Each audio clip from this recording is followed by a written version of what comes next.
Good. Okay. Oh, shit. Okay. All right, hold on.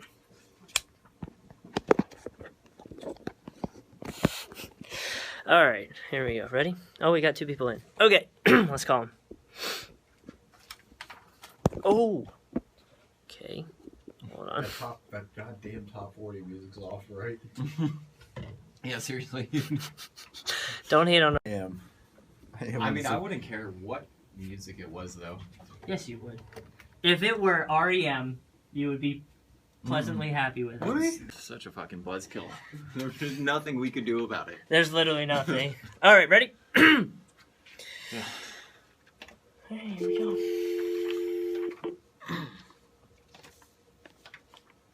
Zach Harper, 9-1.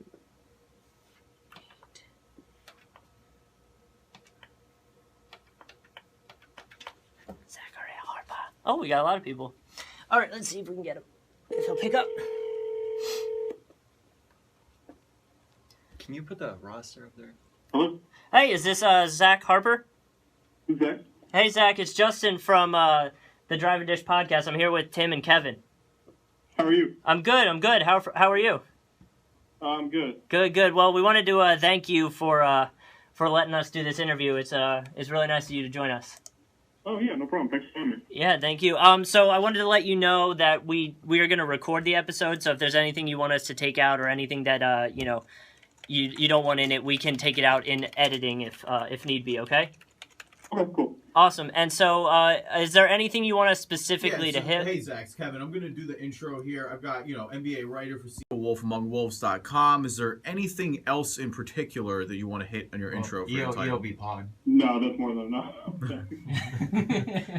All right, cool. We want to throw out all of the accolades, Zach.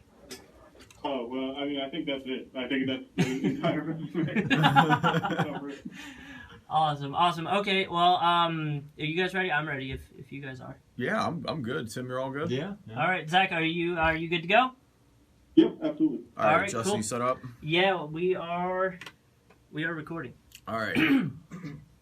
3, 2, 1. So we are joined now by a special guest here on the podcast, the one and only Zach Harper. You know him as at Talk Hoops on Twitter. He's an NBA writer for CBS Sports and wolfamongwolves.com, also the Eye on Basketball podcast. Zach, appreciate you joining us. Hey, thanks for having me. So the Minnesota Timberwolves, what a wild, 3, 2, 1. So the Minnesota Timberwolves, what a wild few years it's been. You go from Kevin Love wants out. It seems like, when a superstar leaves his team that you never get fair value back. Instead, LeBron goes back to Cleveland, just setting off this whole chain of events. And now the Minnesota Timberwolves go from a disgruntled Kevin Love to having Andrew Wiggins get the number 1 overall pick, getting Karl Anthony Towns in the fold. And it seems like there's just a lot of good feelings around this team right now. So going into training camp as we approach the preseason, what's the atmosphere like in Minnesota right now? I mean, I think it's hopeful. I think people should also recognize that this team's still bad. They're still a very bad team. It looks like they're headed in the right direction. They're going to be. But this was a 16-win team last year, and they weren't as bad as the record. That came with a lot of injuries. So many injuries that at one point they signed Sean Kilpatrick to a 10-day contract, literally because he was in town. That's why he got the deal. It's not because they were that high on him. I mean, he was good and he's a good shooter, but they had so many injuries. They were just looking for guys in proximity who were qualified to play. So maybe they were a 25-win team. They've bolstered the roster over the last year. Maybe that puts them up to 30, 35 wins. That's still not a good team, but you have your cornerstones. You have Andrew Wiggins, who is just going to be an incredible superstar, already looked like a star in his first year. You have Karl Anthony Towns, who I think you at least expect to be a solid player. Maybe he's not an incredible superstar in the NBA, but even if he's like Al Horford's one of the best big men. So if you get that out of him, that would be an incredible win. You've got a lot of good talent in Zach LaVine or Shabazz Muhammad or Gorgie Jang. Maybe Adrian Payne can be something. Maybe Tyus Jones can be something. They just have a lot of things that look like they're going in the right direction. You said it, like it could have been an absolute mess when you lose your superstar, and they may have gotten the best return any team's ever gotten when they're kind of faced with that situation. When you mentioned the first cornerstone of it and the big haul from the Kevin Love trade, that's Andrew Wiggins. Coming off his Rookie of the Year season, a lot to be encouraged about. And we can already see how good of an athlete he is, which we kind of knew going into the draft. We saw that last year where he often uses just his athleticism to make plays. But it seemed like he shied away from the three-point line, and it seemed like he didn't attack the rim as much as he could. He kind of settled for that mid-range jumper, only shooting 31% behind the arc next year. What's the next step in Andrew Wiggins' game, and what will it take for him to reach the potential that we all think he can? I think it's similar to what you saw with Paul George a couple of years ago, where he just has to be comfortable handling the basketball. He's not a very strong dribbler. He does get a lot off athleticism, but he doesn't have a strong handle on the ball when he's moving to spots to get his open shots. Now, he did get a little more aggressive as the year went on, and he ended up, I think, over the last month or 2 months, he was averaging like 10 free throw attempts per game. But yeah, he completely shied away from the three-point shot. I think maybe he took one a game, if that, and he was only shooting like 16% after the All-Star break.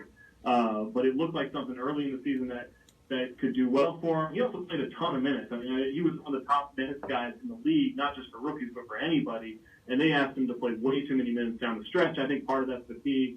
Part of that splits offense of, not big on three-pointers, wants to get the ball in the middle of the floor, and so Wiggins did that. But if he can learn how to just be comfortable getting into shots with the dribble, then really there's no limitation to what he can do. I think his shooting stroke's good.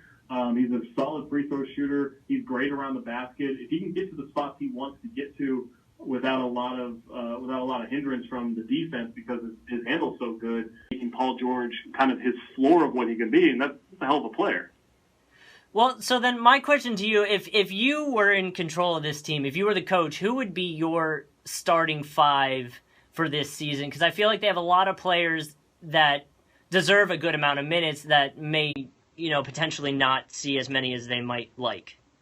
Yeah, it's a little bit crowded, and I think some of that will get taken care of just by the likelihood of injury. Nikola Pekovic doesn't play a full season. Kevin Garnett doesn't play full seasons anymore. So once I think enough or go down at some point with some kind of injury to where that opens up the log jam in the front court a little bit. I think the starting lineup I'd like to see is Rubio at point guard. The wings are Wiggins and Kevin Martin, and then Kevin Garnett and Karl Anthony Towns as the big men. I think you need a mixture of the youth and veterans to teach them how to play. I know a lot of people just say, put the 5 young guys out there and let them get experience. I'm a big proponent of competition to earn minutes. If Shabazz Muhammad and Zach LaVine can't prove that they're better than or more deserving of minutes than Andre Miller and Kevin Martin and Tayshaun Prince this year, then they probably shouldn't be playing in the first place. They need to get better. And so I think creating competition for minutes is a good thing that Flip likes to do, and I think it's something that will help develop the talent. Yeah, I think you're right about that, Zach, and I think that Flip Saunders shares your opinion as far as players earning minutes, and we know that he likes players to earn those regardless of their draft position. And do you expect Towns to just come in and get that starting role, or is he going to have to prove it day one of the season? Is Towns going to be starting over Peck, or should we expect to see Peck in that starting role? I think actually the more likely scenario is that Gorgie starts over Karl Anthony Towns. I think that would be the guy who maybe gets that starting nod over him. They talked about last year wanting to bring Peck off the bench and have him be kind of that maybe big man role player that come in and just bang heads around for 18 minutes and get a bunch of points and grab some rebounds. They know that they have to limit his minutes in the first place because he's a 290-pound pit bull that just can't move all that well. And so you want to kind of take away the wear and tear on him. But I think Towns will have to earn it. I think he will earn it. I mean, Flip said this about Wiggins going into last season. If he's not guaranteed a starting spot, he's got to earn it. Wiggins was good enough to earn it right away, and he did that. I think Towns will be the same way. So do you think that we can expect to see Towns and Jang sharing floor time? Yeah, I think so, because I think they're gonna swing Towns between the 4 and the 5. They actually put Gorgie at the 4 quite a bit last season when they could. They tried out Pekovic and Gorgie together, and it wasn't a great combination, but they were willing to play around with it. But I think you'll see Towns kind of playing all over the place just based on the matchup and based on what they feel they can get away with. So the other guy that we mentioned a little bit is Zach LaVine, and we know going into the league, and then obviously it was on full display at the dunk contest, just of how freakish of an athlete this guy is. And it seemed like he started to get a little more consistent of a jumper towards the second half of the season. But what is his ceiling, I guess? And Is there a way that he possibly can get better on defense? Because that seems to be where he's lacking at this point. Reminding him to get in a defensive position is a huge start, because he is athletic and he's long and he's quick, and I think he has the right makeup to be a solid defender. I think you just have to teach him how to play defense, and that's something that maybe he didn't get enough time at UCLA, maybe he didn't get enough time in high school. Some of those Seattle guys don't exactly play defense in the first place, but I think that with him, it's just a matter of getting reps in and learning the team. And that team was a disaster. They were the worst in the league. I think a lot of that was injuries, but it's just as a unit they need to get better, and he's a big part of that. And I think that if he can stay on the floor because he's not a liability defensively, then you'll start seeing that consistent jumper come through. You'll start seeing him attacking the basket like he did in the second half of the season. I don't want to completely buy into the second half of the season, because I think we've seen guys like, the one that comes to mind is I think Terrence Williams of the Nets in like 2011, maybe 2010, was like averaging a triple-double the last month of the season. People were like, wow, this guy may be one of the better young players in the league, and then we never heard from him again. So I don't think that'll happen with Zach LaVine, but sometimes those end-of-season, looter in a riot type scenarios can be misleading. Well, and you brought it up that their defense was very, very, probably one of their most weak points on their team. Have they done anything else other than, pick up different players and stuff like that? Like, how have they approached trying to get better on the defensive side? Well, I think being healthy will be a huge key to that, because in the starting lineup, that I'm hoping for with Rubio, Martin, Wiggins, Towns, and KG, you have 4 defenders on the floor there. Rubio's one of the better defensive point guards in the league when he's healthy. Kevin Martin's a saloon door on defense, so he's not going to give any resistance, but Wiggins is a really good defender. KG can still play really good team defense. I think Towns will probably have foul troubles early on, because most young big men do, but once he gets the hang of it, I think he'll be a solid defender. But this team was awful at defending the rim last year. Even Gorgui Dieng, who was supposed to be their rim protector, I think he allowed like 56% at the rim, because he just couldn't cover all that ground in time. So I think just having a more solid unit on the perimeter will cut down on driving into the lane and getting in the middle of the floor, and then they can recover a little bit easier and not be so spread out. So health is probably the biggest way to at least get them away from the 30 spot, maybe more towards 21-20 in the league.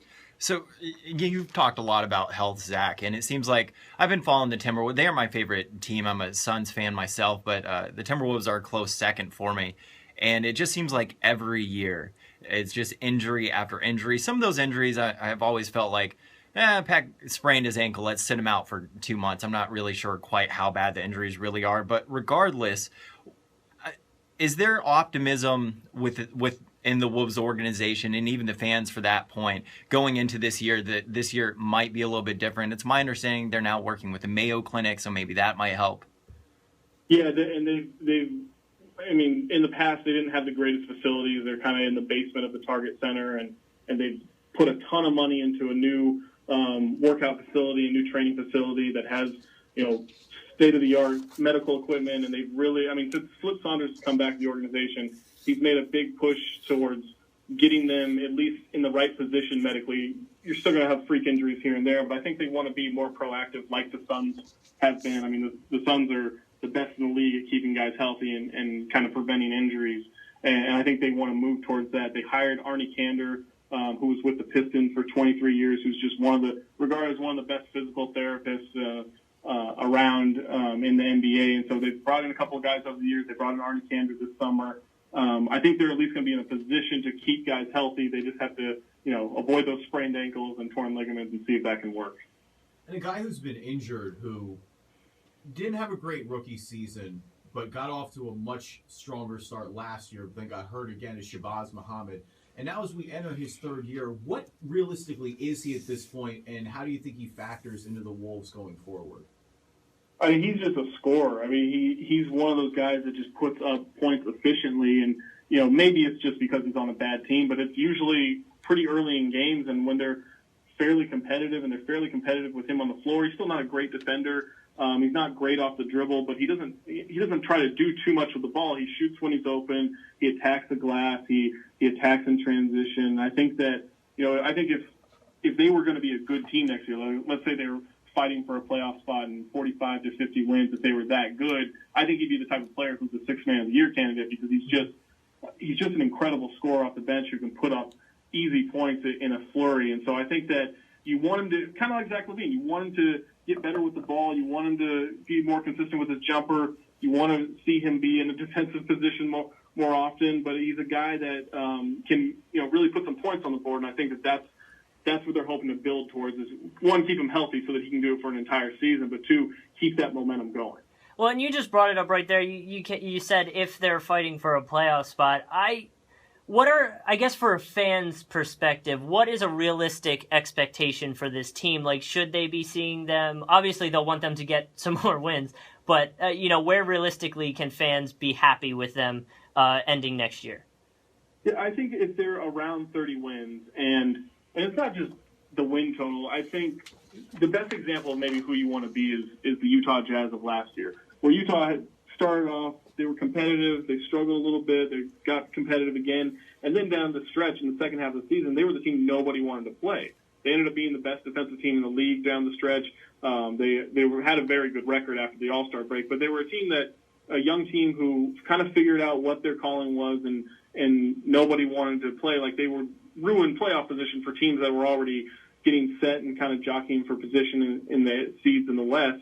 I think that's what the Timberwolves' goal should be. Be the team that nobody wants to play the second half of the season. If that means 30 wins, 35 wins, I'm not quite sure, but I think that you just want to be organized in that sense and kind of find your momentum going into the next season. And I'm not sure if that's actually a real thing. I've asked players about it before. Can you actually build more momentum towards the next season? Some guys say yes, some guys say no, but I think you got to learn how to win. And I think as long as they learn how to win at some point in the season, you can be pretty happy with that. So, Zach, taking away from the woes for a second, do you think the Jazz make the playoffs? I don't know. It's hard because you don't know how good the Mavericks are going to be. I mean, every time I think the Mavericks are falling out of the playoffs, they manage to stick around and they end up the 6th seed or something like that. I think we can probably all agree that Portland's probably out. I think the Thunder are back in unless Kevin Durant goes down again. I think the Pelicans stick around. So can the Jazz be better than the Mavericks? I think so. I think I'd put my money on the Jazz making it over them just because I like their identity more. But if Parsons is healthy right away, if Wes Matthews is healthy right away, if Dirk's healthy for the whole season, it's going to be a coin flip between the two of them. Well, you didn't mention the Suns, but I won't give you a hard time about that. I just figure Marquis going to burn down the arena at some point, so I just don't know if they're going to place to play. Do you think the Suns made the right decision by not honoring Keefe's trade request? Yeah, they're in no position. I mean, if he was going to be a free agent next summer, then I think you may be kicking around. We've seen guys before where it's not the best situation in the summer. They come into training camp, they get back with their teammates, they start playing well, the team comes out well. I mean, that team's got a ton of talent. I think that they'll come out there and be competitive from the get-go as long as they don't implode internally. And I think that just once you get back around teammates and get back in the swing of the season and preparing for the season, I think that stuff kind of goes away. Like, yeah, he still wants to play with his brother, and he still probably feels like he got screwed in his contract negotiations. That's something that, you learn for next time, and you don't settle for a package deal or whatever, because they can trade your brother at any point. It's also a weird thing that, like, you're upset that you don't get to play basketball with your brother professionally. Like, that's just not something that's been a regular demand in NBA history, so it's kind of hard to judge that whole situation. But they've got Brandon Knight, they've got Eric Bledsoe, Tyson Chandler. I mean, they've got a ton of talent on that team. I think that you have to let it breathe a little bit and gel, and I think that by not trading him, unless you just had an offer that was going to blow you away to get Marquise sent out of town, I think you got to make him grow up and say, no, you agreed to this deal, you're going to play through this deal. Yeah, I agree with you, and I doubt they had that offer that really blew their mind. But taking it back a little bit to the Timberwolves, and I think we'd be remiss to not mention that with Flip Saunders, and he's undergoing cancer treatment right now. And I guess my question to you is there a mood around the team to really come together behind what Flip Saunders is dealing with? I mean, I think everyone feels that. I think once training camp starts on Tuesday, I think you'll really feel that because it will be weird that he's not around. Sam Mitchell's going to take over the coaching duties. Milton Newton is going to take over the GM duties for now, and both guys are capable of filling in there. And I think that they brought in Brian Gates, who's a fantastic assistant coach. Brian Saunders, Flip's son, is has been really good with developing skill players in the NBA in his short career. I think they have the coaching staff to kind of withstand that drop off of not having Flip around. And I think that they all know that there's something kind of bigger to play for in that respect, and to come out and be competitive and kind of show him, what you've been building matters, and we appreciate that opportunity, and we want to win for you. Maybe they're not good enough to, but I think they'll come out there with that mentality. Well, so the intern coach, Sam Mitchell, does he run a similar style of basketball to Flip Saunders, or like what is he going to run when he's out there? Is he going to try to keep everything the same so there's no learning curve? Yeah, he's going to keep everything the same. I mean, he's kind of in an awkward position because he is auditioning for another coaching job by doing this, but he doesn't quite get to run his own stuff. He took a lot of stuff from when he played for Flip for the Timberwolves back in the 90s and early 2000s. He took a lot of that stuff and implemented it into his own kind of attack and game plan.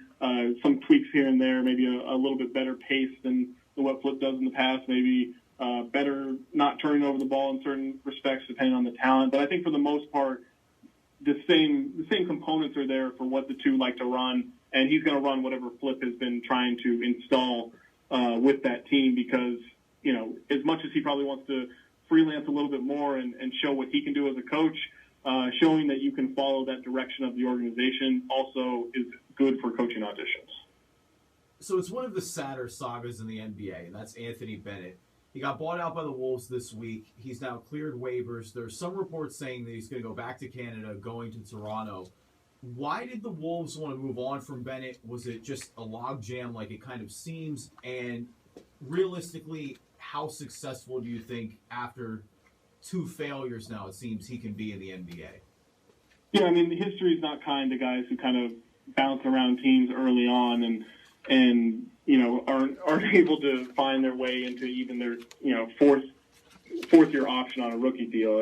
Guys like that don't typically last too long, or at least have real successful careers. But I think with him, I don't know, you don't want to make excuses for the guy because he still has to play better. But he was injured going into his rookie season. He struggled with injuries last year, and he actually came into camp last year in incredible shape. And then when the injuries hit, he wasn't able to keep his conditioning up, and then he struggled, and he didn't have the green light to take outside jumpers, and he kind of looked lost both in the system on offense and defense. And so he has a lot to learn, but I think the skills are there. I don't know that he's actually a shooter in a stretch four in the NBA like we want him to be, and I think because of that, and because you look at Adrian Payne on the roster and Nemanja Bjelica, who's coming over as a EuroLeague MVP, those guys were just better options for them. And then you kick in the $5.8 million this year and the $7 million next year. It's not as bad with the rising cap, but it's still money that, if you don't have to pay it, you don't want to for a guy who's maybe a fringe player. I think the key for him is just moving on, finding a situation that's going to allow him to learn how to play basketball and stay in shape. And maybe that's Toronto, and if he's more comfortable being at home, more power to him. I think everybody wants to see him do well in the NBA, because the more NBA players who can really play and contribute, the better for the league. But he's got to find health, and he's got to find conditioning and let his athleticism kind of take over, because there are moments where he's running down the middle of the lane on a fast break and he comes through with this gigantic two-handed dunk, and everyone's like, whoa, where'd that come from? It's like, that's how he plays when he's a healthy player, is that he can get up there and dunk on people. I think you just want to see that confidence build.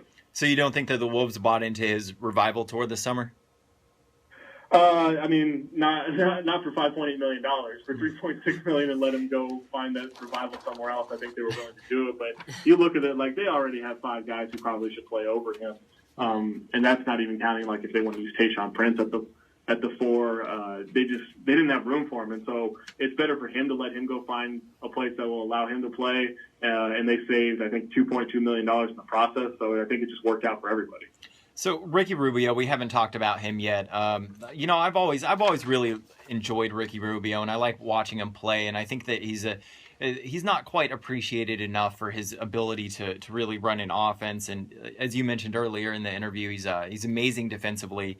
The problem with Rubio is, and everyone knows, he can't score. He can't shoot. He can't score around the basket. And that there's been a bunch of trade rumors circulating Rubio this offseason. And what do you make of those? I can tell you the trade rumors are wrong. I know that for sure. Is that I think there are situations where a team calls another team and they say, "Oh, what about Ricky Rubio?" And whatever the conversation goes from there, if that gets out of, "Hey, they were talking about Ricky Rubio," then it comes back to the Timberwolves may trade him, and that's just not.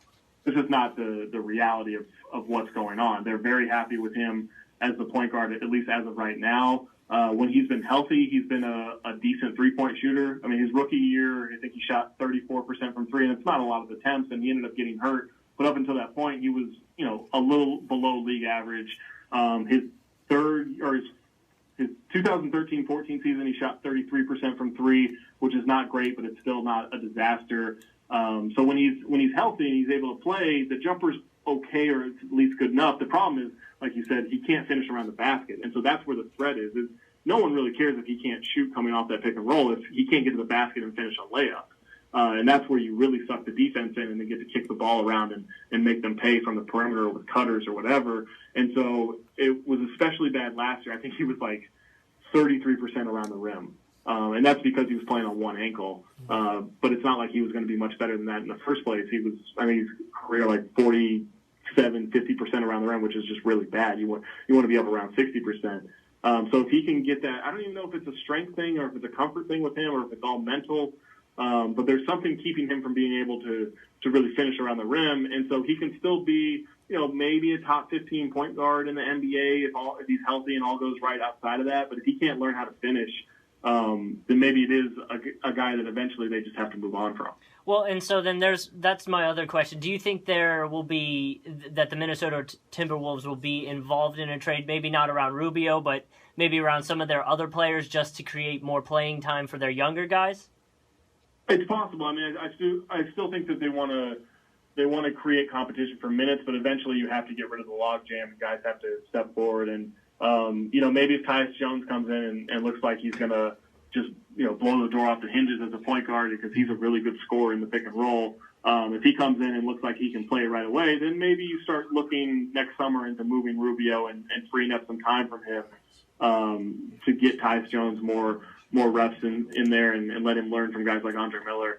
But I think for now, I think they're kind of set as they are, and they just want to see if the young talent they have can move forward and build on what they have, and you kind of start weeding players out from the future based on that.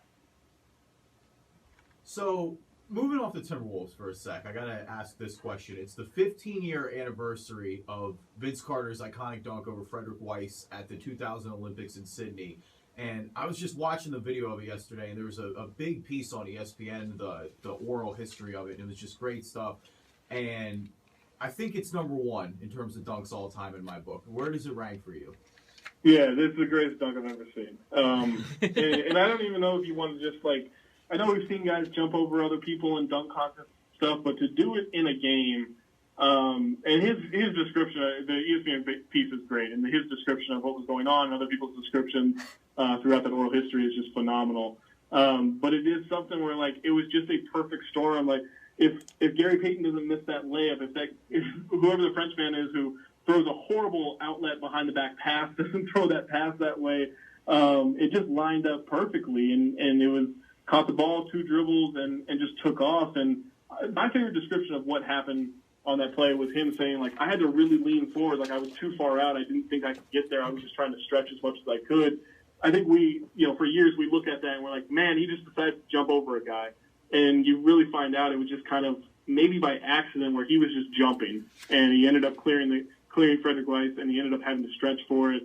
And then he almost knocks Kevin Garnett out. Kevin Garnett goes to celebrate with him, and he swings wildly. And I can't repeat the words, on podcast or air, but for people who remember the NBC broadcast later on, they caught a timeout shortly after, and the words Kevin Garnett was describing the play with in the huddle were not FCC worthy by any means. But it was just it's the best dunk moment in the history of the game, and I can't imagine what it would take for someone else. I mean, I think you would have to have someone windmill over a person in the middle of a lane, not even on a fast break, but just coming down the lane on a pick and roll and doing that, or going between the legs or something like that. I mean, it would take something really incredible to literally jump over a guy clearing a 7'2" Frenchman.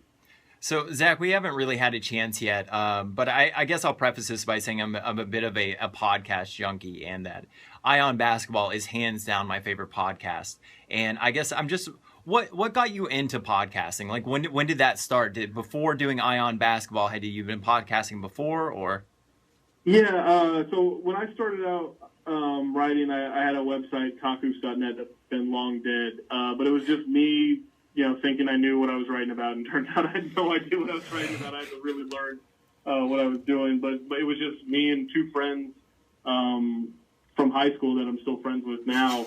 I was like, hey, I have this website, we should do a podcast for it, and we would just joke around, and thankfully those podcasts aren't around because they would be probably incriminating at this point. Yeah, and it was just getting the reps in and learning that I could stand the sound of my own voice, and maybe other people could too. And I don't know, there are some podcasts that are very structured, and it works for them. Like for me, it's more of a free-flowing conversation, like maybe Bill Simmons or the Starters when they do the Blank Joe, the Drop podcast, and maybe Zach Lowe's podcast it's a little more free-form and just kind of tangential, and that's I don't know, that's what I have fun doing, and other people at least seem to enjoy it. There are some people that really hate it, but I don't know, as long as they're downloading, I guess that's okay.